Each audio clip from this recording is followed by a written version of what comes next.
Listen carefully, dear friends. Close your eyes for a moment. Feel your breath. Where does it begin? Where does it end? Now open your eyes. Was that real, or was it just a sensation? The world you see, hear, smell, taste, touch, and think about, is it truly there? Or is it like a dream, appearing real but dissolving when you wake up? The highest wisdom teaches us that the six senses are not what they seem. They are not reliable, not permanent, not even ours.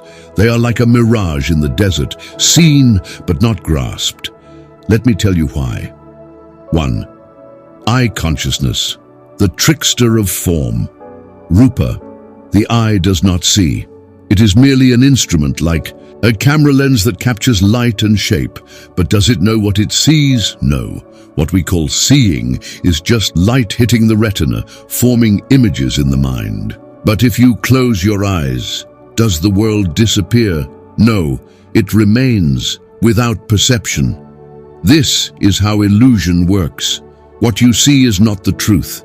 It is a reflection, like the moon in water, a distorted image, appearing solid but empty. Why do you chase beauty? Why do you fear ugliness? Both are just arrangements of light, no different from shadows flickering on a wall. This is the first trick of Mara, the great deceiver, the illusion of sight. We are enchanted by colors and forms, but they are nothing more than fleeting patterns passing through the eye like clouds across the sky. Idun 2, ear consciousness, the song of emptiness. Sada. Have you ever heard a song in a dream? Beautiful, isn't it? But when you wake up, where did the song go? Hearing is the same. The ears catch vibrations, and the mind calls it sound. But does the sound exist when no one listens? Imagine a forest. A tree falls. If no being hears it, did it truly make a sound? The wise say no. Sound is an interpretation, not a reality. If words are just air vibrating, why do we suffer from insults? If music is just patterns of frequency, why do we crave it? Sound is the second deception. Sweet. Words and harsh words are just noises dancing in space, yet we build worlds from them. We praise and curse, celebrate and grieve, all because of waves in the air. 3. Nose consciousness, the ghost of smell. Ganda. The nose, dear ones, is a master of memory. A scent can take you back decades in an instant. Yet what is a smell? It is nothing but molecules floating, reaching the nose, triggering reactions in the brain. If the nose is blocked, the fragrance is gone. A beautiful perfume is delightful. The stench of decay is revolting. But are these feelings in the smell or in your mind? A corpse does not suffer from its own rotting scent. A flower does not enjoy its own fragrance, so who is truly experiencing the smell?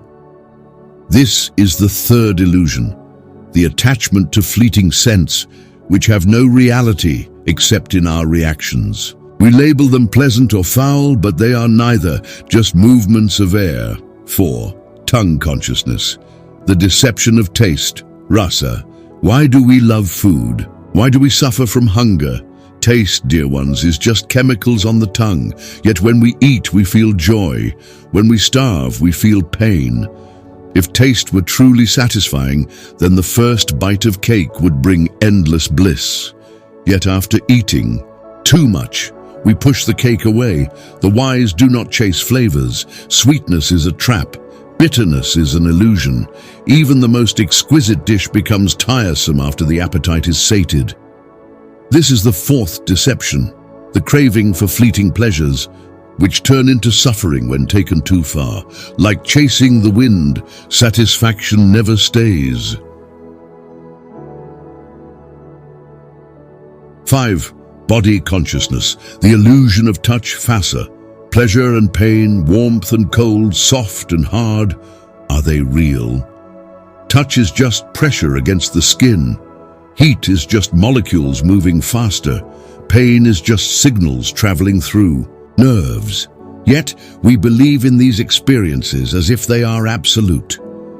If the body is in deep meditation, pain disappears. If the mind is peaceful, even discomfort feels like nothing. The wise see that pleasure and pain are two sides of the same coin, both illusions, both impermanent. A touch that once soothed becomes irritating when repeated too often. This is the fifth deception, the lie of sensation, which tricks us into attachment and aversion. We cling to comfort and recoil from pain, but both are merely fleeting impressions. 6. Mind consciousness, the greatest illusion.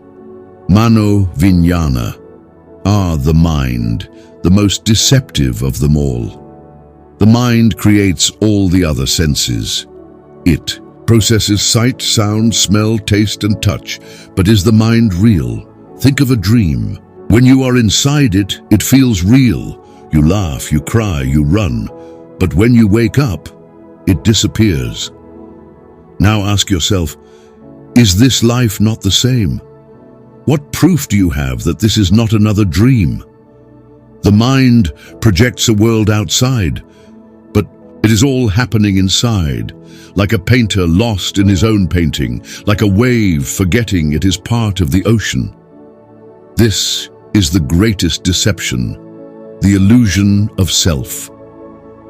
The belief that I am when there is nothing but passing moments, arising and vanishing. The mind fabricates stories, clings to identity, and convinces itself of permanence. The escape, seeing through the six senses. So what is the way out? The Buddha taught, do not trust the senses, do not be deceived, see their impermanence. Watch them rise, watch them fall. When you look, do not be attached to beauty. When you listen, do not be attached to words.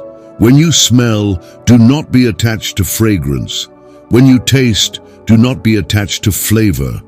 When you touch, do not be attached to pleasure. When you think, do not be attached to thoughts. The mind, when freed from the senses, is luminous. It shines like a full moon in a cloudless sky. Meditate, and you will see. These senses are like bubbles, fragile and empty. The real peace is beyond them, beyond sight, beyond sound, beyond all experience, into the stillness where nirvana is found. This, dear friends, is the wisdom of Abhidhamma. This is the secret to freedom. This is the end of suffering. May you all be free. Final words. Now, close your eyes, listen to the silence between my words. That silence is more real than anything your senses can grasp. That silence is where truth lives. That silence is you.